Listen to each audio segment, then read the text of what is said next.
观众朋友，早，欢迎收看5月26日早起新闻，我是柯卡祖。新闻开始，咱先来关心台中运输的消息。高铁因为火灾异常，25规工拢严重慢滚。经过维修人员透明抢修，已经伫26透早完成修复工作。高铁公司早起宣布，全线恢复正常营运，所有车帮拢按照时间表正常发车。高铁公司初步判断，这届故障是因为分导器的控制机修换好电源零件了后出现异常。董事长苏铁也亲身主持应变会议，确认这设备拢正常运作，也对昨有受到影响的旅客来回施礼。高铁早起会伫全线大家车头传点心，要来送客旅客。你详细故障原因，后续会由高铁设备的原厂甲第三方的单位来共同厘清。交通部长陈世凯25早起嘛，因为这高铁慢滚，无法度准时去到立法院开会。这是高铁对民国96年通车以来，因为设备故障造成的上严重的慢滚。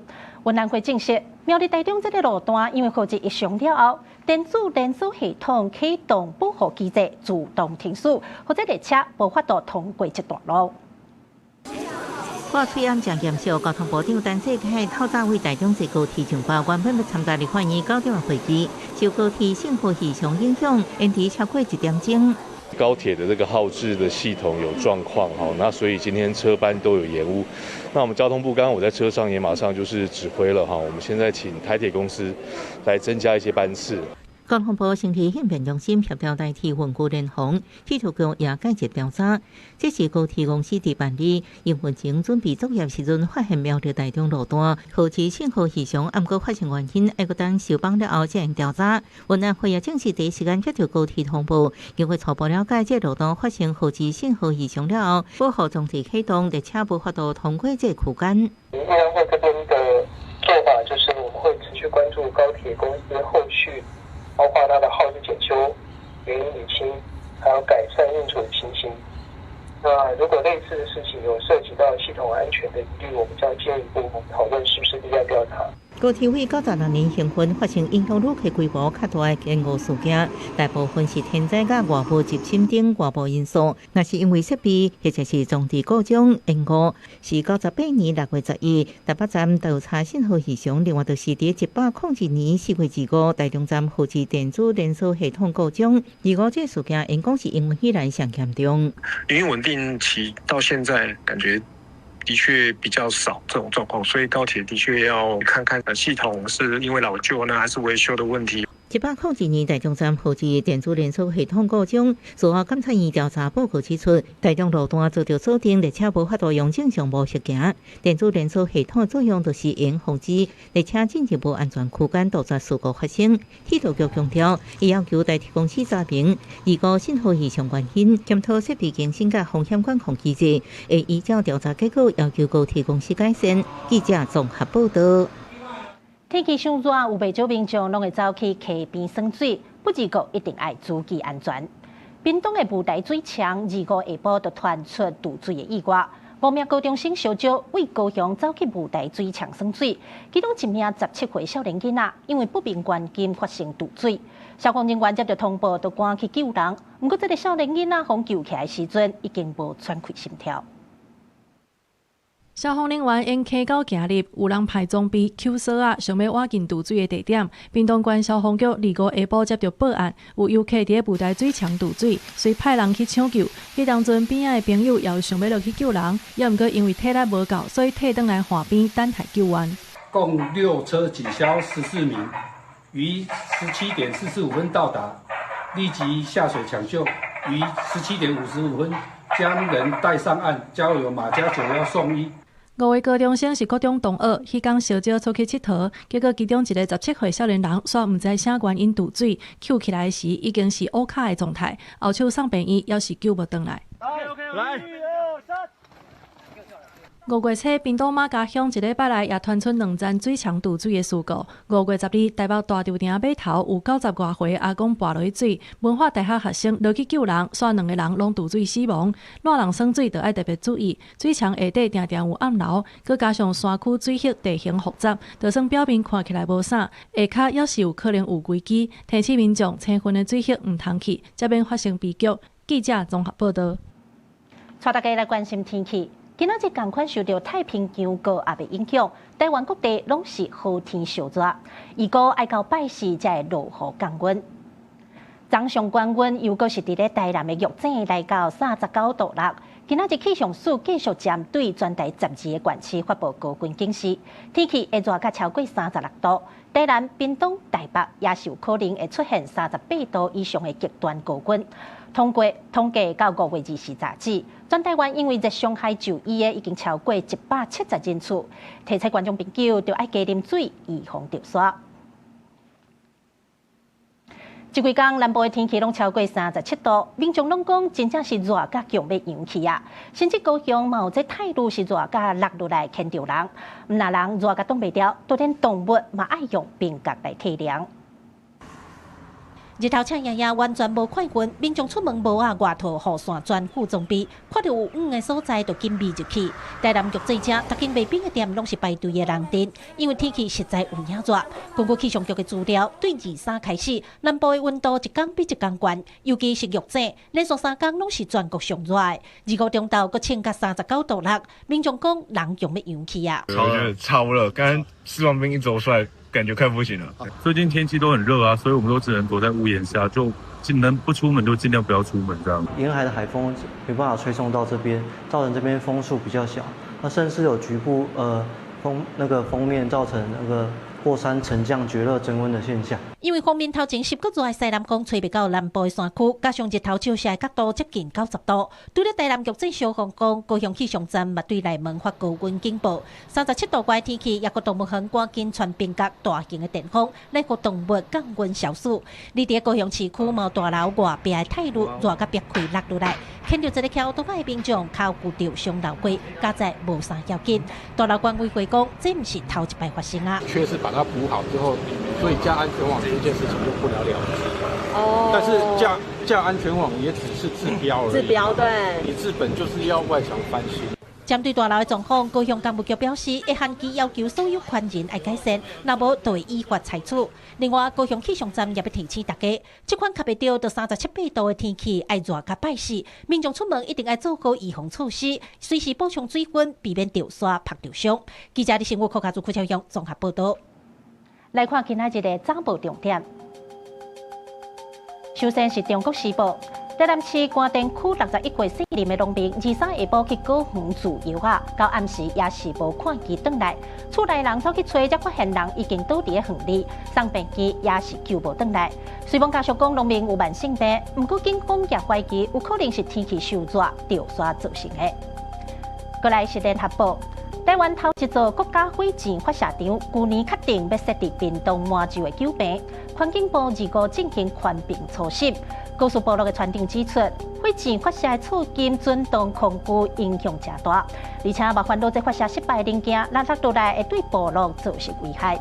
若宽屏委员是讲，这案伫咧道路分看噪音震动的评估性合理性不足，决定要保证再审。过来看自由时报，国民党主席郑丽文6月初去访问美国，那像要探讨台海和平常态化。对此，外交部长林佳龙25表示，期待郑丽文会当表达台湾政府的政策，尤其台海和平常态化，这破坏和平、改变现状的是中国，希望大家对外爱团结，唔通陷入中国的陷阱。立法院25开始审查今年度88亿个国防特别预算，其中甲美国买的海马斯系统，头期看5月底就到期了。国防部长郭立雄表示，透过启动预算法84条，只要行政期核定了后，就会当付头期看。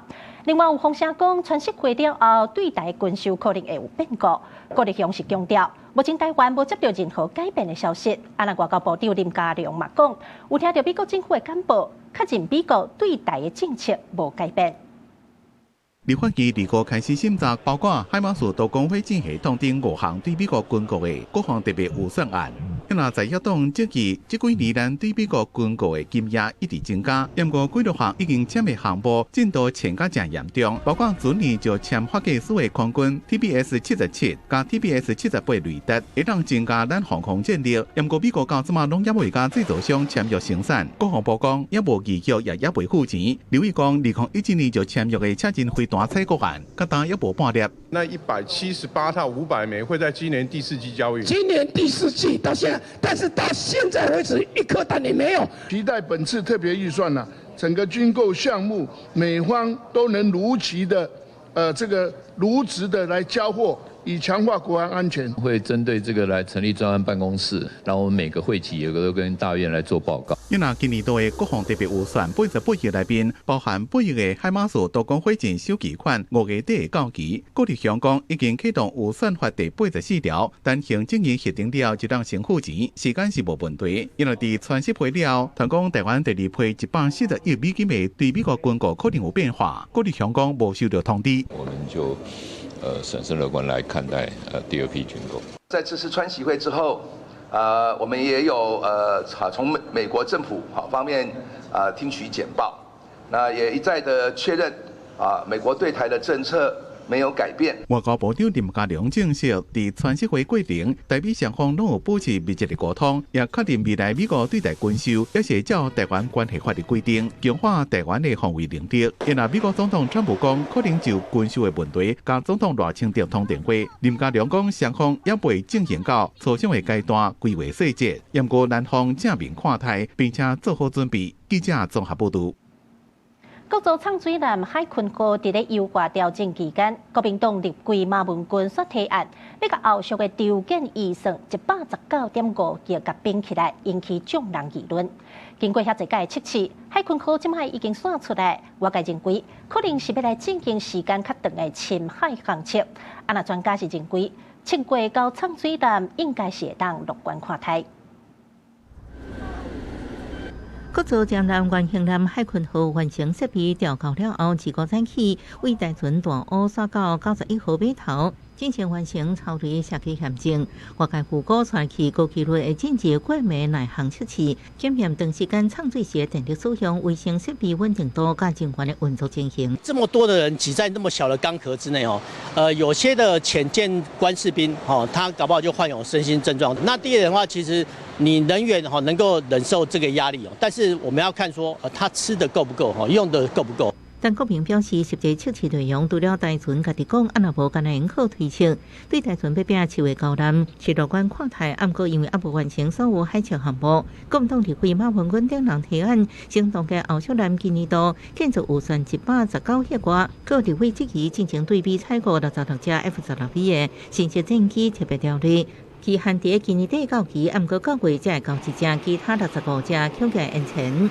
F-16V 今年不可能交期吧，部长？今年9月会开始交机，但是今年不可能交期吧，对不对？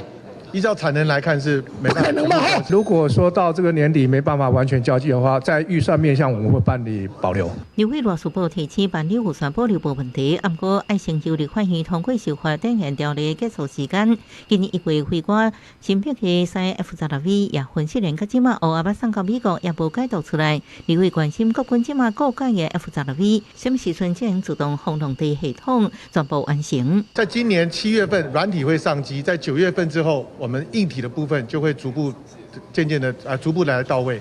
全案结束的话是在117年。美军发展出来是 for 他们的机种所使用因为我们的机种呢算是比较旧的构型你要装进去可以，要做系统整合。国防部表示，咱即卖 F-16V 是类比式回槽系统，而整合爱较长时间。空军新买66架 F-16V， 原机道标配，无追加安全的问题。记者综合报道。马英九基金会财政纪律案继续表，经过安徽秘书长金溥聪25日记者会提出相片，讲基金会前执行长肖旭金要甲台商提出笔钱，刷报入小目。那肖旭金是回应讲，这钱是马英九总统落任台股特别结束，一寡企业甲台商要关乎马英九，有冇甲马英九请示过，照指示一切公约。毛甲调查小组讲。有甲调查小组说明，阿毛办调查小组成员李德贵是讲，相片是头一届看到，不只个金流拢有掌握。我不能够不管马总统这件事情。前国安会秘书长金溥聪接受前总统马英九委托召开记者会，毋但提出马英九亲笔写的委托书，并且公布马英九基金会前执行长肖旭金甲大商韩永环斗阵提100万。翕的相片，验估查这个基金会校务找无相关入校记录，质疑肖旭金王公主违反财政纪律。肖旭成一再强调自己从来没有接触过台商捐款，没有碰钱。但这一张是从王光池电脑硬碟取得的照片，上传的日期是2023年10月。我们查了前后1、2年，也有请这会计师事务所帮我们去对账，都没有找到类似金额的入账记录。韩永环讲，金溥聪提出的相片是2023年伊捐予马英九个人的钱，由肖旭金代收，甲基金会无关系。因来肖旭金是讲，无入校的捐款是马英九卸任礼物即要结束，部分的企业甲代商希望会使捐予马英九，伊有向马英九来请示，并且照指示一切公用，这拢有向调查小组来说明。如果我这笔钱要私用，我根本不会大大方方的拍照。所以这张照片反而证明了我是坦坦荡荡。王公司发声明讲，捐予马英九个人捐款拢是现金，总共是330万，全数用伫公务，也配合会计师问这2005年年终奖金。因为基金会真辛苦的经营，由马英九家己出钱，这对话记录拢有交予调查小组。验过地下林质疑，肖旭金直接任国民党副主席了后，随赴中国来拜会各大班主任宋德。验过马英九对这件代志拢唔知影，也怀疑调查小组是不是基于私人情谊，也是特定的目的，包庇肖王两人的嫌疑。这一张照片，我今天也在记者会上第一次看到，被指控人他所提出来的账务的数字跟现金的流向有做相关的交代。金溥聪列出多项证据，指控肖旭金王公主违反财政纪律，并且讲会真紧向法院来提告。肖旭金是讲，由金溥聪这个人一直要开记者会散布不实的信息，也决定采取法律行动来提告。记者综合报道。镜头换来看土耳其。反对党的党主席因为和法院裁定选举违规，就爱落台，结果警方却带人撞入去党部，直接把党主席赶走，引起支持者的抗议。另外有一间大学，因为经营者牵涉到洗钱较早起，学校互人停权关门，上千个学生伫门口抗议，经过3天，总算会使重新开门。土耳其主要在野党共和人民党和政府罢免的政党魁乌泽，逼去警方进步追捕车，后来相关的群众正激动大喊口号。进前乌泽才在警方经历驱离行动内底，被赶出共和人民党的党部。理由是反映裁定共和人民党自2023年党魁选举违规，乌泽爱落台，和前党魁吉里达欧鲁转来。警方创制共和人民党的行动，除了用催泪瓦斯、号召喷雾，也搁对门口到党部内底，四界弄害倒起、弄破玻璃，用要毁掉几间办公室。部分的乌泽甲支持者一路突破警方路障去国会，告诉一对国会附近一公园，乌泽批评反映裁决是司法政变，呼吁赶紧开新的党代表大会。Biz zaten bu seçimi kazanmayı, bu partiyi birinci parti yapmayı burada oturarak yapmadık ki. Sokakta yaptık, meydanla yaptık. 除了强行策划反对党魁，一次谈报一间历史真久的大学——米尔奇大学，自因为背后经营者是嫌早起甲洗钱，向被关门。学生报名知影消息真着惊，不过因冲向学校时阵，校门已经互大批警力封锁。上千个生气佮伤心的学生伫学校门口大声抗议，甲警方对立。Gecenin bir yarısı tek bir imza ile okulu kapatıyorlar. 4 yılını bu okula vermiş, 2 hafta sonra düşünsenize mezun olacak öğrenciler var ve bunların hepsi bir gecede tek bir kişinin ağzından çıkan kararla. 昨天学生示威进入第3天，外校事件出现戏剧性转变。总统埃尔多安自我签署新法令，开放学校的办学许可，化解事件进一步升级的可能。到底土耳其社会年通膨率高升到32.37%，利率换美金也搁创历史新高水准。两件假路事件共济时间的滚解，也将土耳其的政治紧张气氛杀向升悬。公司新闻红如梅报道。英国嘅伦敦最近常常有人趁民众无场地嘅时，把这手机甲抢走。警方发现讲，这手机拢互犯罪集团卖去海外，那因拢是请青少年去做，抢一支手机上济会当付8,000块奖金。抢匪豆豆挖进目标，随顺手把手机抢走，了后随走咧选，走较无看的人。虽然英国伦敦警察受教，毋过相常同款的抢钱骗车，因为作案的地点随机，发生的时间真短，所以是足接看的。抢匪大部分拢会看面巾、骑奥多摆，也是脚踏车等等较轻便的交通工具。只要抢到物件，就会赶紧秘入去车顶内底。It passes in 20 minutes, you get the phone out, you start scrolling Instagram. Before you know it, there's a whizzy whirl of an e-bike coming up towards you, and your phone's gone. 警方发现，这抢案看起来拢无相关，毋过其实隐隐有真大犯罪集团伫咧计划，因提供奖金，请需要趁钱的少年人去你街路共抢。It's very easy to be attracted to this criminal lifestyle because the 13-year-old children are attracted by £100 or £200 rewards per phone, roughly. So that for a 13-year-old is a huge amount of money.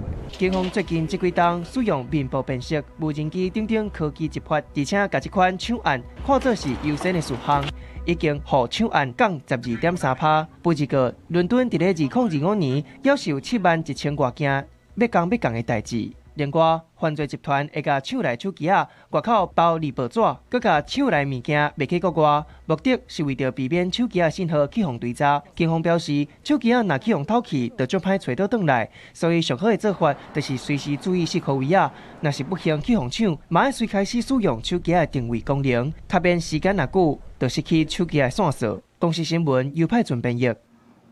今年全球的极端高温，敢若是提早来报道。欧洲受到强烈的高压影响，包括英国、法国在内，有真侪国家伫5月份的天气温度拢创下历史的新高。其中，伦敦的温度伫咧2月佫升到33.5度，是英国700多年来上热的5月纪录。亚洲的印度，帽山羊因为未及咧天气伤热脱水，路尾是风送去病机吊大重。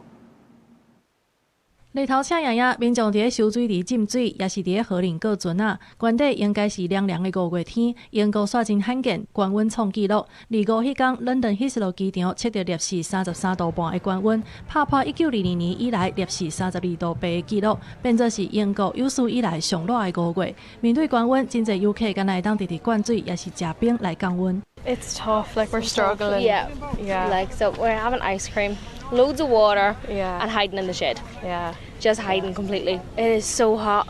We're so not used to this in Ireland either.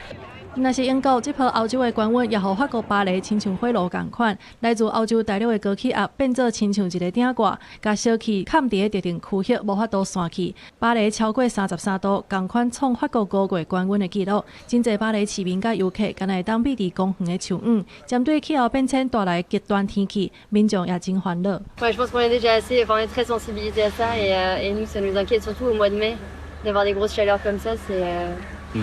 C'est assez flippant pour la suite parce que là on se dit on n'est même pas à l'été, même pas au mois de juin donc. 法国国家气象局表示，5月气温打破历史的纪录，国内真侪地区拢已经超过30度，预计会继续一礼拜的时间。镜头来到印度北方邦的气温超过摄氏45度，原底为着要迎接伊斯兰教再生节的钟声，竟然也挡袂牢，开始发烧、脱水甲走白，主人赶紧将羊送去到病院做大肠来保伊的性命。公司新闻陈伟林编译。今仔日国际也有啥物大代志？咱做回来看世界。以色列总理纳坦雅胡今仔日宣布，已经下令军方加强对黎巴嫩的攻势，要甲真主动拍国岛。伊指控这个武装团体使用无人机攻击以色列，双方爆发冲突疙瘩，已经有20多以色列的官兵死亡。中国路大水沟重庆成为主要灾区，其中西部的永泉区是一直落超级大水库，部分地区停水停电，真侪大所在伫咧做水灾。官方动员大批人力来展开灾后的复活工作，当地死亡人数已经增加到9个人，11个人失踪，全市的死亡人数也来到11个人。高中24岁发表外界期待真久的头一道通知，以快速发展的人工智慧科技为主题，呼吁世界各国唔通用伫咧军事顶端来作恶，而且嘛警告 AI 事件背后可能会出现新的奴役形式。美谈判可能会有好消息，予25即天的亚洲股市对日冲关，日股拜一收盘起2.87%，台股也冲到43644点，起1376点。那台积电的股价收伫2390块起55块。另外，今仔日的台股开盘，一下就冲超过44000点。美国股市顶礼拜五四大指数收红，而且美伊战争有可能达成协议，油价降落。八日亚洲股市也低竞涨，日本股市收盘起2.87点，台股更加强，上表徛在43000点，收盘是43644点，起1376点，创史上第5大起点。带头起的关键股，台积电收伫上悬2380块，起55块，开盘就起停所需的联发科，收盘4245块，起385块。领军的当然就是老 AI 跟台积电的一个相关供应链设备啊，或者是产物为主。那我们也可以看到，至今来讲，其实也是呈现一个明显的扩散，可以看得出是往像一些被动元件啊，或者是细晶圆族群。AI 族群小真起，台股成功逼近43000点，新高达新台币1.3013.25亿，三大法人合计买超台股642.88亿。统计5月到即马，台股已经起4600多点，总共有51支千金股合体。今明年毋但是台股量甲价拢起，经济表现也袂歹。但经济讲，今年台湾的经济除了 AI 有订单，传统产业也袂歹。若是下半年中东战争停战，油价平稳 ，AI 需求搁顺，到时台湾的经济成长率有机会搁再向上修正。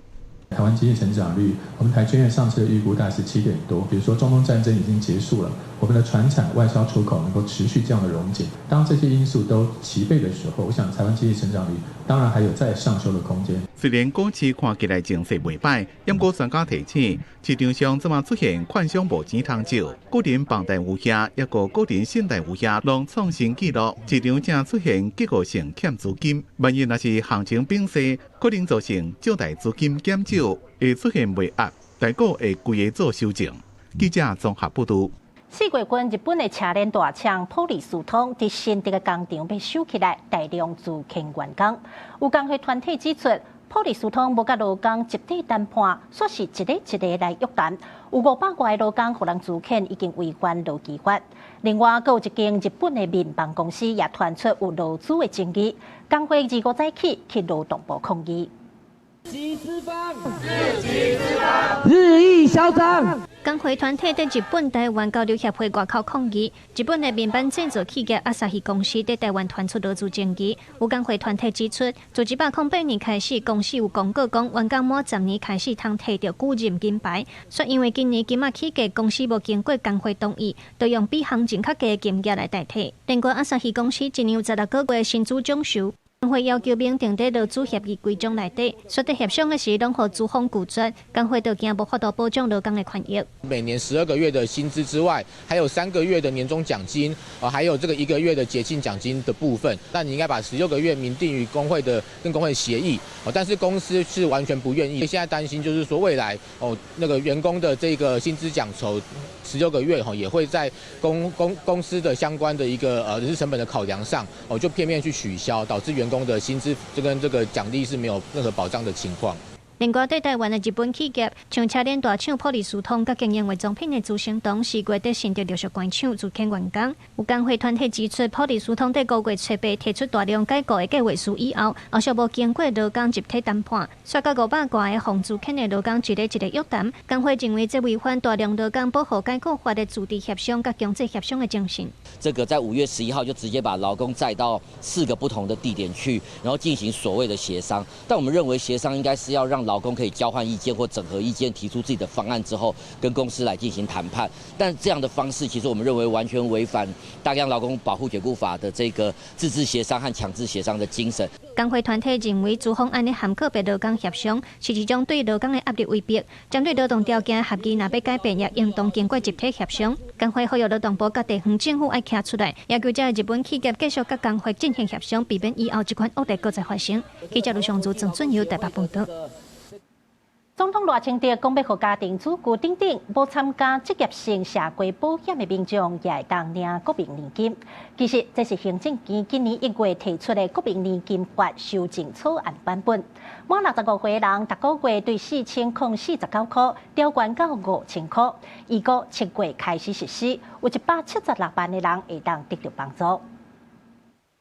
参加国民年金嘛，迄就是家庭主妇嘛，对不对？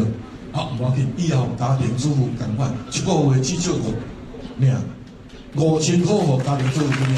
前一天到嘉义参乡，赖总统对乡亲讲到家庭主妇这无参加职业性社会保险民众，未来每个月会使领国民年金5000块。其实这是行政院1月提出的国民年金法修正草案版本，互按时缴保费年满65岁民众会使请领的国民年金，保底基本金额部分由现行每个月4049块调悬降至5000块。受益人数有高超过176万人，一年增加大约178亿预算。这个钱怎么来？我们就纳入年度预算，还有115年，如果从7月1号开始执行，那我们会纳入追加减预算。不过，立法院审查过程中，条野立委也拢有提案增加金额，对6000到8000拢有，也未达成共识。议员等待维权委员会审议。国民党立委是批评赖总统讲话，较会误导民众，更加质疑是选举的语言。现在还在修法，而且我们立法院可能修法，它的金额可能更高啊！你为了拼选举啊，拼选票。最后呢，这样的发言其实真的是一个骗票的行为。重点不是在野党讲的大傻逼，而是让没有劳保、公保、农保的人老后至少还有一个基本支撑。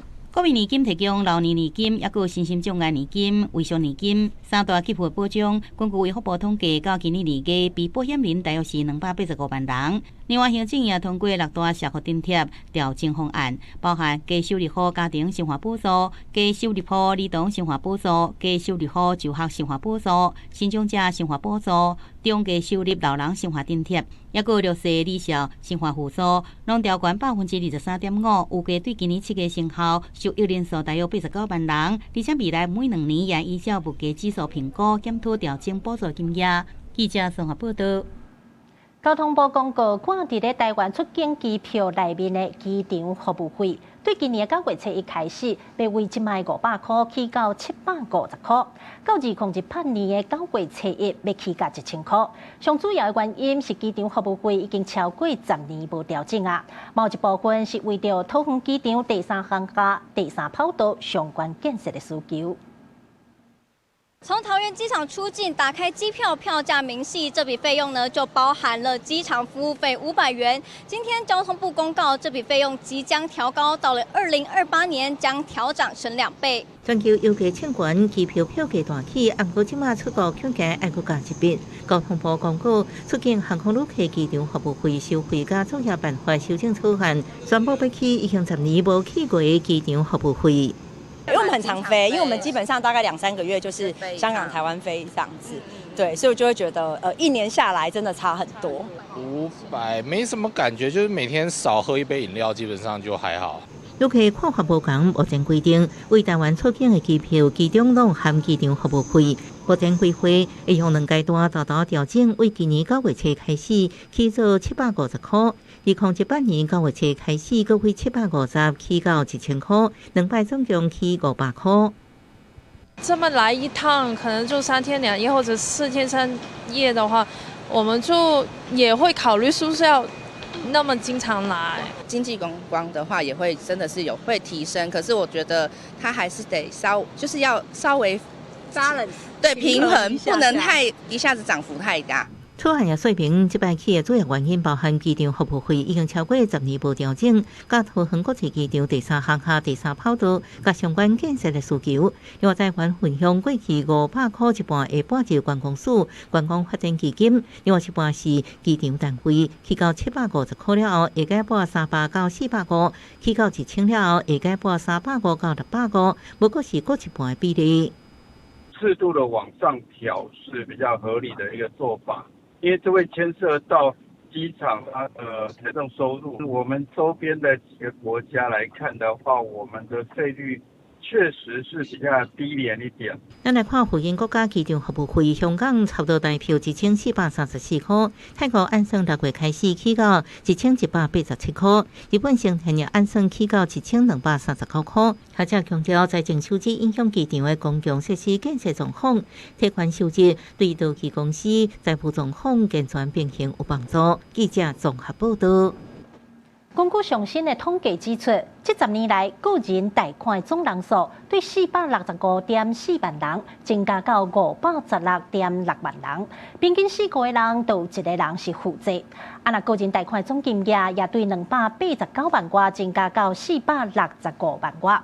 有专家认为，贷股大起，真侪人拢会用厝去贷款买股票，若是这股市落落来，可能就会弄乌有去。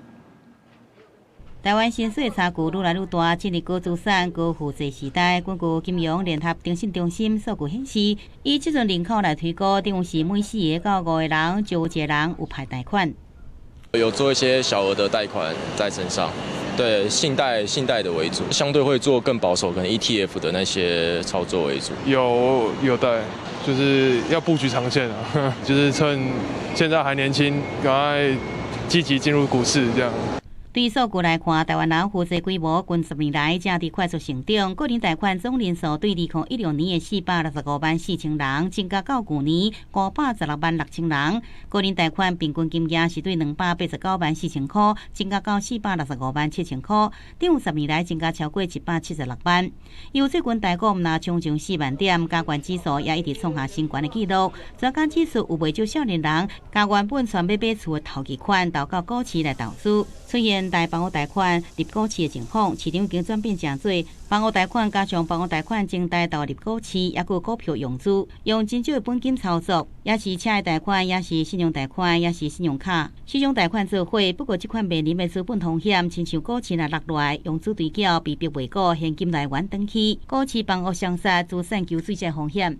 世代同堂已经把我们这个房市，它是一个居住的行为，变成一个这个拿来做这个股市的杠杆操作的行为，那这个变成说，我们在这个股市里头，一天现在动不动都1兆多的这个资金在往来，这里头的资金有多少是借贷的？专家分析，这个全民冲股市，尾啊一般敢来出现2种结果，不是成功甲头一笔资产赚加1倍，就是甲头一笔资产拢输了了。好有投资人的资产配置爱纳入风险的控管，才可以避免融资也是长头的风险。记者综合报道。今年1月到4月，全国已经抓到4725件的截毒塞车案件。内政部、法务部也拍算要来修法，对了有关刑责，公车乘客嘛爱罚惨落去，而且嘛要来加强对截毒的人的驾照管理，限制因换驾照、考驾照。调查立委拢支持修法，也强调爱对源头来下手，甲这毒品的来源切好断。这个火车食毒塞车司机讲者，伫火锅店头前弄到一家火啊3个人，造成老爸查某囝死亡。食毒塞车伫几落个关区造成4种的比较，不过这嘛是甲啉酒塞车同款用宪法第185条之3的规范，大家认为无够。行政院讲会检讨法规，警方也开始毒驾大执法。你先报我啦，10分钟啦。宜兰警方发动线上警帮，伫盐山乡抓到涉嫌毒驾的查甫人，并且敲出依托面子。各地警方暗时查毒驾，警政署也修正毒驾所地流程。怀疑毒驾的驾驶经过喙烂快胎是阳性，或者是无愿意接受测试，会使依照现行犯逮捕。法务部等部会也建议修法。刑法的角度，把毒驾独立于酒驾，这也是一个修法方向。另外，毒品危害防治条例适用毒品它是犯罪，那如果适用毒品再开车的话，它也许也可以再成立一个独立犯罪，就这个毒驾做一个特别的规范。法务部按算对宪法或者是毒品危害防治条例做特别规范，提悬刑责，不过具体刑度也怪讨论。内政部甲交通部是建议公车的乘客连做法，还有强化食毒的人的驾照管理，强制食毒或者是有食毒前科的人，就要完成戒治，并且提出证明，才会使有驾照。前端的一个预防。然后呢，抓到了以后啊，你如何去这个医疗跟戒治？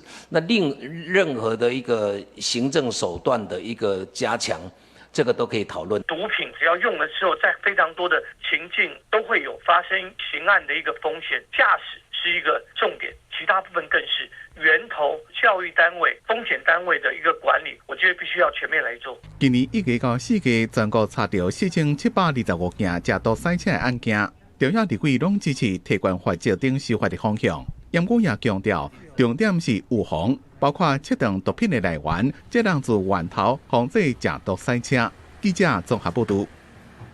彰化市有一个72岁查甫人，对12楼悬的大楼爬落去隔壁栋透天厝的楼尾顶。消防人员赶到现场的时阵，这个民众已经无喘气、心跳，送病机嘛救无回来。若事故的原因，目前警方正在厘清。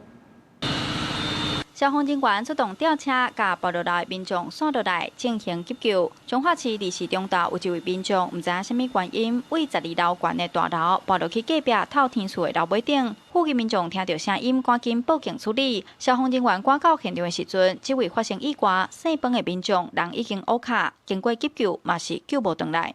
我们是有听到“砰”一声很大，我以为是风带什么东西吹倒，窗户打开看到就有人。不是，我们就人在屋顶就对了。现场患者第一时间就是呈现 OCA， 救护人员去接触之后，把他先移到一个相对安全的地方，再利用我们拐腰车吊臂把他吊到地面上，然后进行的急救。大楼管理员表示，这位72岁生病的民众是大楼的住户，那像是因为无早厝内锁匙，想要为大楼的楼尾顶爬落去12楼的徛架，结果无细致爬落楼。原本伊的后生已经有叫开锁的来，像知影就安尼发生意外。他没有听他儿子的话，跟锁匠一起上去，他是自己先回来，然后到12楼，他是住在12楼，拿个那个消防的那个水管抽出来，然后想要垂吊下去。警方表示，目前案件正办中，无方便对外说明。预计拜一下晡会上验遗体，随后卖请家属协助做笔录，厘清代志发生的原因。记者杨淑清综合报道。过来看到的是台北市立动物园的食野兽黑鸟走出去，失踪7天了后，25下晡伫咧园区道路顶悬被发现，顺利找回来。台北市立动物园已经11回食野兽黑鸟，敢若因为活动区域的金蕉丛断过，伫咧18暗时逃走出去。园方针对热带雨林区顶地区加强敲找，总算伫咧25下晡伫咧园区道路顶悬，顺利甲只野兽找回来。经过初步的检查，敢若小可脱水，无明显的外伤。南投县政府拍算要开7亿，伫德山的太极结果天推园区起一座全长1.7公里的流浪车系统。县府表示，目前拢有摕到地主的土地登记书，按算今年的10月会开始发布工程，要拼2029年的年底完工。缆车经过山崖甲规片的地形，形成正特别的景色。这也是德山天推以后的观光蓝图。南投县政府计划伫德山太极结果的天推园区留一条1.7公里的空中缆车系统，按算7亿的经费。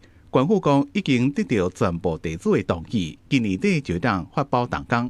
17位的地主将近30笔的土地的同意。那这个同意以后，我们当然要跟地主来做协议架构。那我们有青龙游客中心、竹林，还有八卦茶园4个站。那这些站体的土地都没有问题。那希望在今年的10月底以前，我们能够做统包工程的发包。县府按算2029年完工后，用委外方式经营，初步评估一年会当吸引超过25万人次。创造差不多3.3亿个观光产值。不过当地德山天推虽然进前捌奖庆，不过这几年因为交通不方便，人愈来愈少，慢慢稀微。附近的居民对缆车有无同的看法。你做缆车路都靠人要去遐观光啊，去遐佚佗啊。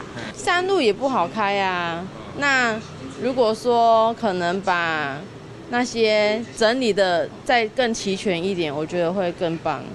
民众虽然看好缆车的发展，不过这离德山市区塞车爱1点钟，考验交通的配套加行程的规划。学者讲，完工后将避免进前天推愈来愈稀微的情形，提早规划串联的景点，加确定营运厂商。那把他们经营的一些想法融入在这一些发包工程、改善工程里面，让未来能跟周边的产业能来结合。官府讲，这项建设因为长度无到2公里半，唔免办环评，不过也是进行生态调查，降低对环境的干扰。学者建议加强交通分流，也有精致化规划旅游规划，这项计划才能永续长久经营。记者综合报道。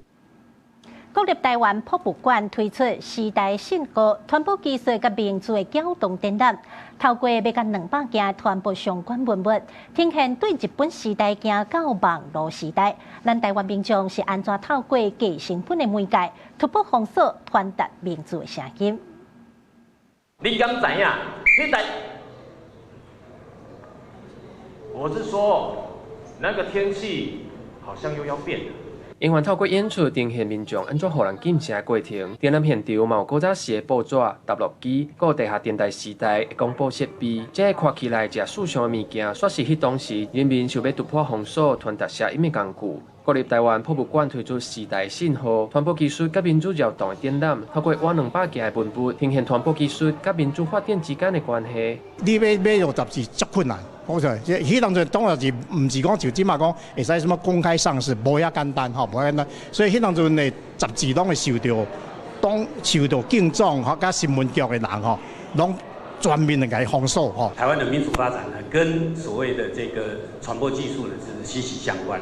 所以我们从印刷，从追问这个，印刷跟影像怎么样子接触到所有的人这件事情开始发问。主办单位讲，展览按照时代分作4个部分，为台湾日本时代纸本媒体到战后杂志对体制的批判，还有70年代的东国杂志、80年代的地下电台，到即马网络社群，呈现民众安怎用低成本的传播媒介，让过监控传达民主的声音。那文化部长讲，这个资讯开放的时代，电都要面对资讯爆炸甲假信息的问题。我们反而面对的不是一个过去资讯封闭的时代，而是一个资讯量太大的时代。我们重新要面对这个如何防止假讯息，颠覆了我们台湾。展览5月19起过，伫台湾博物馆铁道部分区展出，若要回顾传播历史的发展，嘛毋忘引带民众来思考，安怎培养资讯识图的能力，共同来提高社会防卫的韧性。记者郭正阳、李朴凯台北报道。日本的美岛咖啡厅已经正做外国游客来到当地观光景点。有点员讲，这较亲像是主题乐园，来到这的重点毋是食物件，是甲这的美岛互动。おかえりなさいませ，ご主人様、お嬢様。伫岛边做饮料，佮带人客发果水口号。这是秋叶原 At Home Coffee， 嘛是在地经营上久的女仆咖啡厅之一。为2004年开始营业到今，伫咧全日本有5间分店。当是这间店上资深的，从高中就开始做，即马已经是有2个囡仔的妈妈。伊表示，伊真介这份头路，嘛真享受和人客互動。今からもう21年前になるんですけど、当時深夜番組でアットホームカフェがたまたまテレビに出ているのを見て、で、私もともと好奇心の旺盛な方だったので、その自分の知らない世界を見た時に、やってみたいって思えたんですね。なのでそれがきっかけで始めたっていうのが私の始まりです。同形容讲，女仆咖啡店其实更较像主题乐园，重点是女仆甲人客之间的互动。女仆并不是普通的服务生，是这个乐园内底一个果水开朗、永远17岁的角色。店内主要人客拄开始是动漫文化有兴趣的御体族，不过因为动漫和主流文化豆豆接受，嘛有更较侪人愿意来店里来体验。At Home Coffee 的统计，来消费的有超过一半是女性。因那这款主题咖啡厅的模式，对欧美民众来讲，又个真青分。Right now, I'd say they've established themselves as an important part of the culture because we've had anime shows focusing on maids. We've got comic books like manga focusing on maids. We've got expanded a little bit even to like the United States and Europe. 有专家就认为，女仆甲人客热情的互动，其实是咧制造一款像恋爱的感觉，互人客感觉受到重视。不过，店家嘛强调，女仆和人客之间袂当讨论私人的代志，被变作是个人的恋爱关系。足侪旅铺咖啡店嘛有这款预防的措施，避免一寡人客对服务生出现无礼貌行为。公司新闻由派准编译。新闻最后，咱做回来关心今仔日各地天气状况。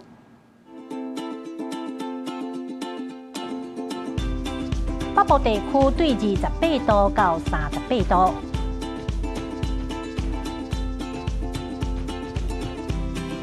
中部地区是对27度到35度，南部地区是28度到36度，东部地区是28度到34度，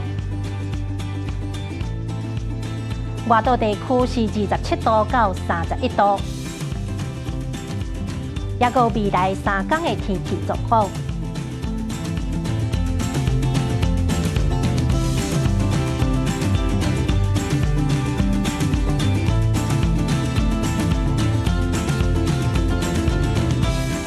感谢您收看今仔日的早起新闻，我是柯家族，咱明仔载同一个时间再会。